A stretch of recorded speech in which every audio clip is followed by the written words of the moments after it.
हे बघा 100 वर्ष आयुष्य आहे ना। बोल। हा बोल ना। प्रीतम, काय रे तुझा आवाज असा काय येतोय? प्रीतम आजीची तब्येत अजून बिघडत चालली आहे।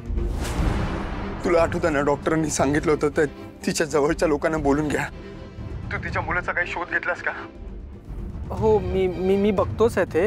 इनफॅक्ट मी आधी पण काही लोकांना सांगितलं होतं, मी त्यांच्याकडून फॉलोअप घेतो। ओके हे बघ, तू आजीची काळजी घे, मी उद्यापर्यंत तुला तिच्या मुलाचा पत्ता शोधून देतो। ओके प्लीज प्लीज बघ ना लवकरात लवकर।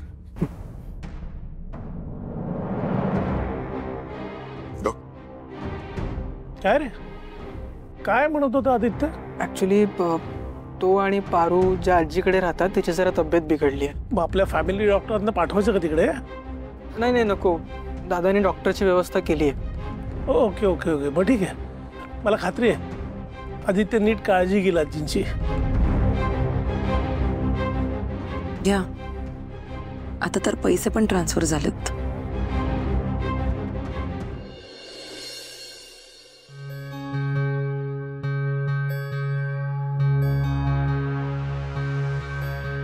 काय वाटतं डॉक्टर?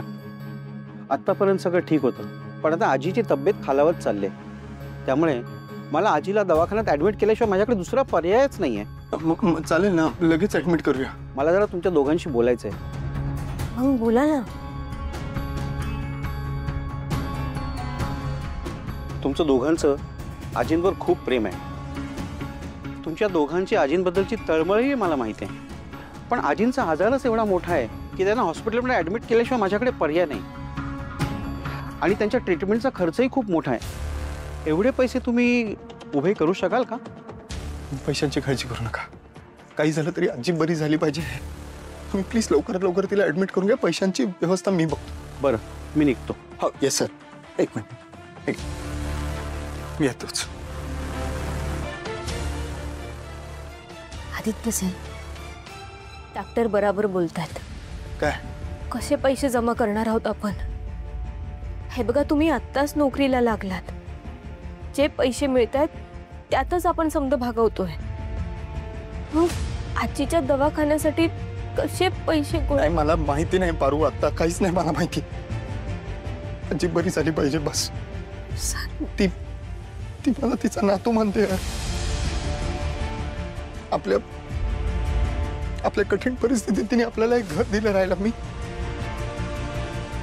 तिला काही होऊ नाही देणार। तू आणि पैशांची काळजी करू नको, मी बघतो। तिला तिला हॉस्पिटलला न्यायची तयारी कर, मी बॅग भरतो। ठीक आहे सर? ऐक, तिचे एक साडी घे एक्स्ट्रा।